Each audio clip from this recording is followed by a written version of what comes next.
Well, this is fun because it gives us an opportunity to say hello to an old friend. That's George Karl. And also, George, because we get to find out right off the top here if what Jordan said in the doc is true. He says he sees you out at dinner in Chicago during the finals, and he sees you, and you don't come over and say hello. Is that true? Just stiff him. It is true.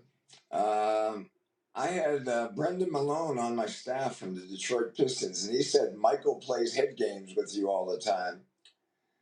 And he said, you don't want to mess with him in the series. Say hello at the beginning of the series, shake his hand at the end of the series, but during the series, don't let him use anything to motivate himself to be a better player than the greatest player in the game of basketball.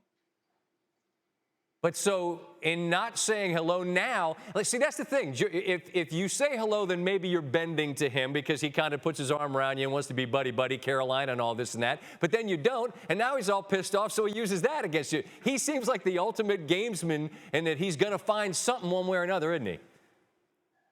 I think that was his MO most of his career. I mean, at the end of his career, he was making up stuff. He was saying I said he was old, or he has a lousy golf swing, or he always loses money on the golf course. I mean, I never said any of that stuff, but I heard that he thought, he made things up to motivate himself to reach a level of intensity that very few players ever got to. I've been saying that throughout. I find that fascinating. But you know what? Your team, George, your team was worthy of finding something. Like, you got to figure out a way to beat you guys and stoke the fires, because you're a 64-win team, incredible at home. What would you want people that maybe aren't familiar with how good that Seattle team was? What would you want them to know about that group? We were possessed. We had lost in the first round 2 years in a row, and we were focused. We were disciplined. We were committed all year long. We stayed together. The years before, we kind of broke apart, but mentally we were stronger than we ever were. And we had some great series. I mean, we played Utah. The Utah series was a 7-game series. It was unbelievably equal. And we were fortunate to win that game in Game 7. And then, it's funny, when you go from the Western Conference Finals to the NBA Finals, the NBA takes over everything. And I think we kind of lost our direction a little bit, because we were used to our PR people handling us. And then the zoo that happens in the NBA Finals, that's something we never experienced before.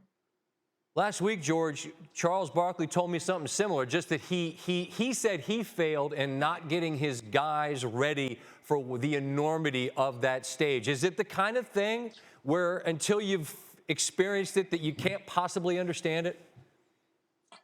I think there's a part of that. I think there's a part of you almost got to go to the NBA Finals to understand how to win in the NBA Finals. And it's the things off the court that can be distracting. There's police escorts to the game and to the airport. I mean, it's just a different game. It's a different stage. It's a different spotlight. And I think all those things kind of, freeze you a little bit. And to beat Chicago, you had to be perfect. You had to be damn good at both ends of the court, and maybe a little bit lucky along the way. In the documentary Sunday night, Jordan has played the clip of Gary Payton talking about how if he'd have been on it from the beginning, it might have made a difference. And, of course, Jordan just howls in laughter at that, because anybody that, tries to put themselves on his level, he just dismisses it. But if you look back, George, I mean, I don't know if you do this at all, because most coaches, I think, do remember losses more than the wins. Do you look back at anything about that series and think, I wish I'd have done this? The one thing I wish I would have done is I wish we would have stayed in Chicago after the Friday night game instead of flying home to Seattle. And I would also probably put Gary Payton on him earlier. Yeah. It's what Gary wanted. We were trying to protect Gary because he had a little bit of a calf muscle. And we had other good defenders. And, our hope was to control Michael. We didn't think we were ever going to stop Michael. Sure. We just wanted him to have a an average game, above average game, and not one of those explosive games. He had one, and he had one in game 3. He exploded on us, but that was the game that we had a bad travel day back. We had to have practice on Saturday, and then we had 12:30 game on Sunday, and we came out flat.